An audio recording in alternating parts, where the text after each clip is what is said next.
آج ہم ایک بہت ہی خاص ٹاپک پر بات کرنے جا رہے ہیں اور یہ ہے درود شریف اور نبی کریم صلی اللہ علیہ وسلم سے محبت۔ جیسا کہ رمضان المبارک کا مہینہ قریب آ رہا ہے اور ہم اس بابرکت مہینے کی تیاریاں کر رہے ہیں، یہ اپنے اعمال پر غور کرنے، اللہ سے اپنے تعلق کو مضبوط کرنے اور رسول اللہ صلی اللہ علیہ وسلم سے اپنی محبت کو گہرا کرنے کا بہترین وقت ہے۔ تو آج ہم درود شریف جو کہ رسول اللہ صلی اللہ علیہ وسلم سے محبت کا عمل ہے، اس کی سچائی پر بات کریں گے۔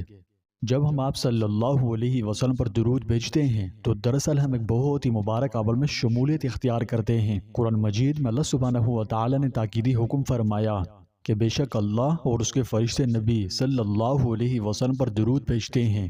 اے ایمان والوں، تم بھی آپ صلی اللہ علیہ وسلم پر درود بھیجو اور خوب سلام بھیجو۔ اس آیت کریمہ کی روشنی میں حضرت صلی اللہ علیہ وسلم پر درود شریف بھیجنا اللہ کے ایک حکم کی تعمیل ہے، یعنی جب ہم درود شریف پڑھتے ہیں تو اللہ اور اس کے فرشتوں کے ساتھ نبی اکرم صلی اللہ علیہ وسلم کی تعظیم میں شریک ہوتے ہیں۔ تو بس درود شریف حضور اقدس صلی اللہ علیہ وسلم سے محبت الفت کا عمل ہے۔ رسول اللہ صلی اللہ علیہ وسلم پر درود و سلام بھیجنا بہت اہمیت و فضیلت کا حامل ہے۔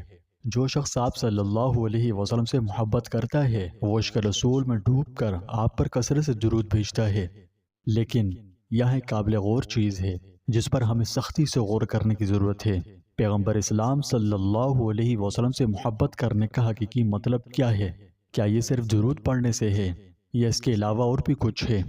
تو یہ بات خوب اچھی طرح سمجھ لیجئے کہ نبی کریم صلی اللہ علیہ وسلم سے محبت صرف الفاظ کا نام نہیں بلکہ حقیقی محبت دل سے نبھائی جاتی ہے۔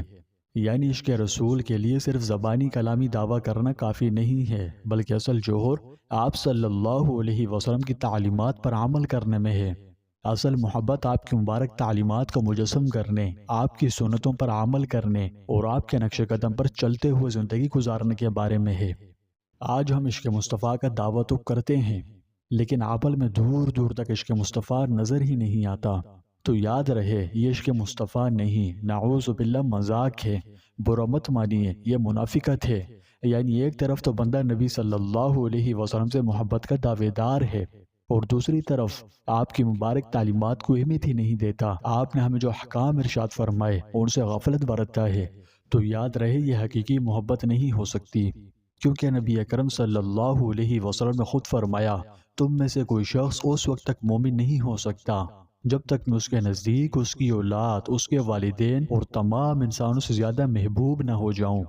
معلوم ہوا کہ رسول اللہ صلی اللہ علیہ وسلم سے سچی محبت کے لیے قربانی، پختہ عزم اور عمل میں اخلاص کی ضرورت ہوتی ہے۔ صرف یہ کہہ دینا کافی نہیں ہے کہ میں رسول اللہ صلی اللہ علیہ وسلم سے محبت کرتا ہوں۔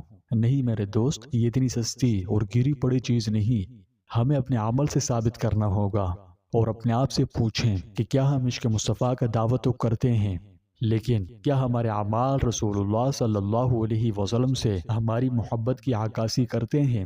مثال کے طور پر رسول اللہ صلی اللہ علیہ وسلم سب سے زیادہ رحم دل اور سب سے زیادہ انصاف پسند انسان تھے اور ہمیشہ غریبوں، یتیموں اور کمزوروں کا بہت خیال رکھتے، بھوکوں کو کھانا کھلاتے، لوگوں کے عیبوں پر پردہ ڈالتے، عفو و درگزر سے کام لیتے۔ افسوس کہ نبی کریم صلی اللہ علیہ وسلم نے ہمیں جو دین عطا کیا تھا ہم اسے بھلا بیٹھے۔ آپ نے ہمیں اپنے تمام طرح کے معاملات، چاہے وہ دینی ہو خواہ وہ دنیاوی، سختی سے اپنے تمام معاملات میں ایماندار رہنے کا حکم فرمایا اور حرام خوری جیسی انتہائی ذلت آمیز چیز سے بچنے اور اپنا دامن سے پاک رکھنے کی تلقین فرمائی تھی۔ لیکن آج ہمارے معاشرے کو دیکھیں، جب رمضان یا عید قریب آتی ہے تو کیا ہوتا ہے؟ اشیاء ضروریہ کی قیمتیں آسمان کو چھو رہی ہوتی ہے، دکاندار اضافی منافع کمانے کی لالچ میں غریبوں کے استحصال کرتے ہیں۔ کیا یہ انصاف ہے؟ مجھے بتائیں، کیا رسول اللہ صلی اللہ علیہ وسلم سے سچی محبت کرنے والے کا یہ طرز عمل ہے؟ بلکہ نبی کریم صلی اللہ علیہ وسلم نے تو یہاں تک فرمایا کہ مومن ایک جسم کی مانند ہے، اگر اس کے ایک حصے میں درد ہوتا ہے تو پورے جسم کو تکلیف ہوتی ہے۔ اس کا مفہوم سمجھ رہے ہو کہ بحیثیت مسلمان ہم ایک امت ہیں، اگر ہمارے بہن بھائی مصیبت میں ہیں تو ہم آنکھیں بند نہیں کر سکتے۔ جو ایسا کرے وہ مومن بھی کہلائے تو یہ زیادتی ہوگی۔ رسول اللہ صلی اللہ علیہ وسلم سے سچی محبت کا مطلب ہے دوسروں کے درد کو محسوس کرنا اور جس قدر ممکن ہو سکے ان کی مدد کے لیے مؤثر اور ٹھوس اقدامات کرنا۔ آج ہم عشق مصطفیٰ کا دعویٰ تو کرتے ہیں لیکن ہمارے طرز عمل میں دور دور تک عشق مصطفیٰ نظر نہیں آتا۔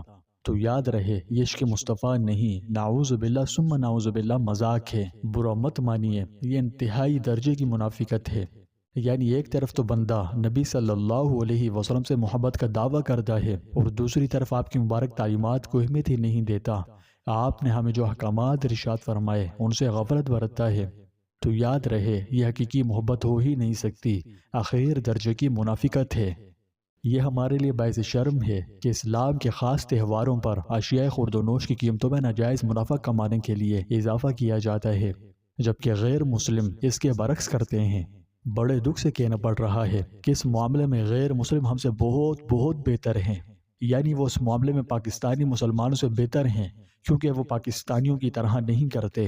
وہ اپنے خاص تہواروں کے دوران اشیاء خورد و نوش کی قیمتوں میں اضافہ کرنے کے بجائے قیمتیں کم کر دیتے ہیں تاکہ ایک عام آدمی بھی ان کے مذہبی تہواروں میں شرکت کر سکے۔ لیکن ہم کیا کرتے ہیں؟ ہم قیمتیں بڑھا دیتے ہیں، جس سے غریبوں کے لیے، ایک عام آدمی کے لیے رمضان یہی جیسی اللہ کی عظیم نعمتوں سے مستفید ہونا مشکل بنا دیتے ہیں۔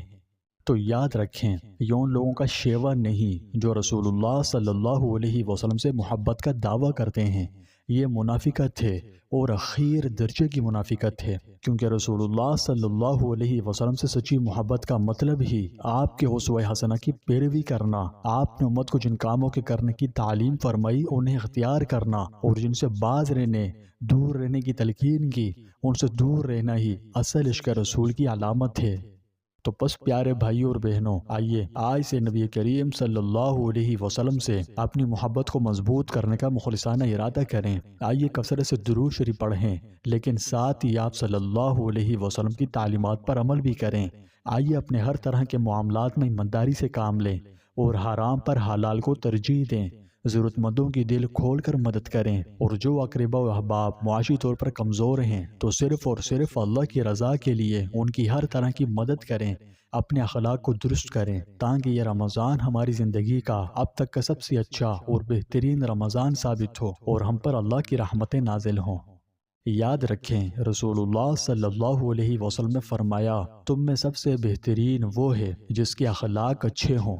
حسن اخلاق ایک بہت بڑی خوبی ہے، جو اس خوبی کو اپنے اندر پیدا کرنے میں کامیاب ہو جائے اس کی زندگی میں سے معجزات ہوتے ہیں جن کا تصور نہیں کیا جا سکتا۔ اگر آپ حسن اخلاق کے معجزات و عجائبات پر میری ویڈیو دیکھنی چاہیں تو اس ویڈیو کے ڈسکرپشن میں اس کا لنک موجود ہے۔ اللہ تعالی ہمیں نبی کریم صلی اللہ علیہ وسلم سے سچی محبت کرنے اور آپ کی سنتوں پر عمل کرنے کی توفیق عطا فرمائے، ہمارے آپ پر بھیجے ہر درود کو آپ کی آنکھوں کی ٹھنڈک بنائے، ہماری کمزوری کو معاف فرمائے، جھوٹ، دھوکے، فراڈ اور حرام کاموں سے تحیات ہمیں محفوظ فرمائے، ان جرائم کے خلاف ہمارے دلوں میں نفرت پیدا فرمائے اور ہمیں اس آنے والے رمضان کی تمام خیر و برکتیں عطا فرمائے۔